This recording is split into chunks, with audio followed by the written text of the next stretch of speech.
Dahulu ada seorang sahabat Nabi bernama Julaibib radhiyallahu an. Dia lahir di dunia tanpa mengetahui siapa kedua orang tuanya, dan dia tidak mengetahui nasabnya. Bagi masyarakat di zaman itu, orang yang tidak memiliki nasab jelas merupakan suatu aib. Julaibib memiliki tampilan fisik, bisa dibilang, mohon maaf, buruk rupa. Sehingga karena buruk rupanya jarang ada orang yang mau mendekatinya.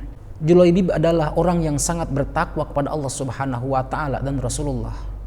Dia juga adalah salah satu prajurit perangnya Nabi Muhammad sallallahu alaihi wasallam.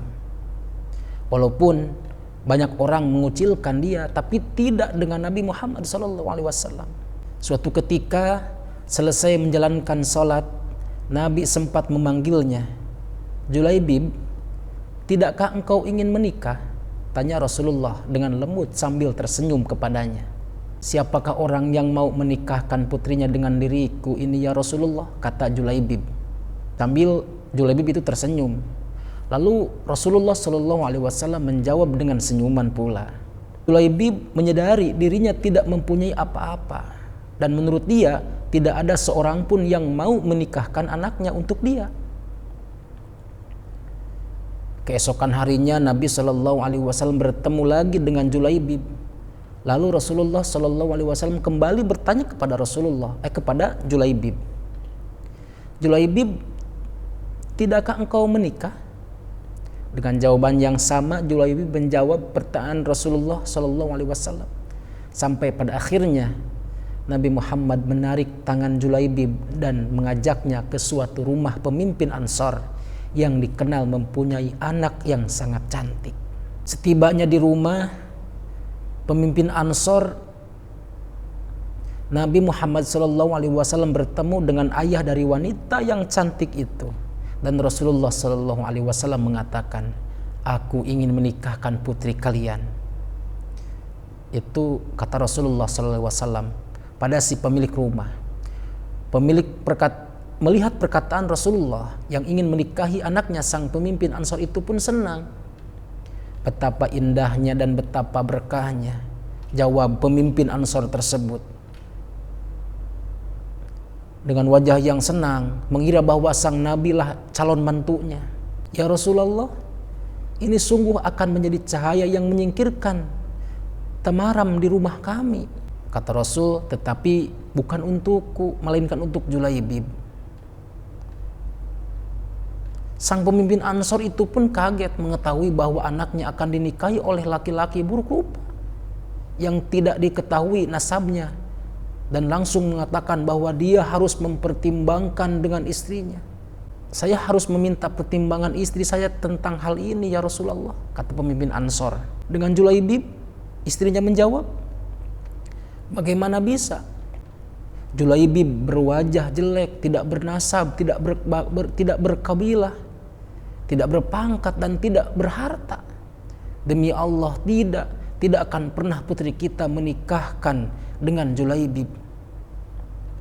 Mendengar perdebatan itu, sang perempuan yang cantik, anak dari pemimpin Ansor itu pun keluar dan mengatakan, siapa yang meminta? Lalu sang ayah dan sang ibunya pun menjelaskan, perempuan yang cantik itu memang dikenal solehah, yang sangat mengerti dengan agama, mengerti tentang dan taat kepada Allah, taat kepada Rasulnya. Apakah kalian hendak menolak permintaan Rasulullah? Demi Allah, kirim aku padanya. Dan demi Allah, karena Rasulullah yang meminta, maka tidak akan membawa kehancuran dan kerugian bagiku. Kata perempuan yang solehah itu. Masya Allah, luar biasa. Perempuan soleh itu lalu membaca ayat yang artinya kira-kira seperti ini. Dan tidaklah patut bagi laki-laki beriman dan perempuan beriman apabila Allah dan Rasulnya telah menetapkan suatu ketetapan, akan ada bagi mereka pilihan lain tentang urusan mereka.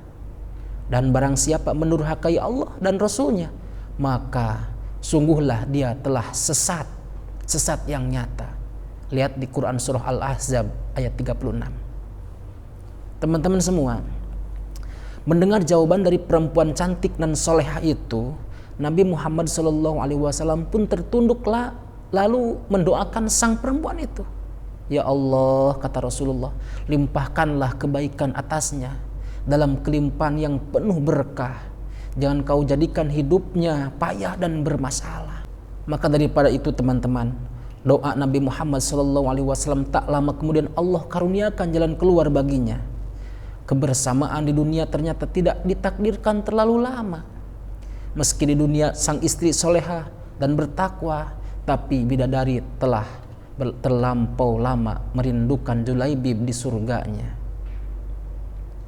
Julaibib, sahabat Nabi yang buruk ruka itu, lebih pantas menghuni surga daripada dunia yang tidak bersahabat padanya. Masya Allah, sungguh luar biasa. Itulah kisah sahabat Nabi yang sungguh luar biasa, yang taat kepada Allah, taat kepada Rasulullah SAW, dipasangkan dengan wanita yang soleha. Kita ambil pelajaran bahwa jangan pernah memandang fisik daripada seseorang, jangan pernah memandang harta daripada seseorang, tapi itu ada solusinya. Jadi kalau misalkan kita memilah dan memilih, jadi kita ambil kesimpulan bahwa orang soleh akan dipertemukan dengan orang soleh. Itu yang disebut kafaah. Orang buruk, orang yang tidak baik akan dipertemukan dengan orang yang tidak baik.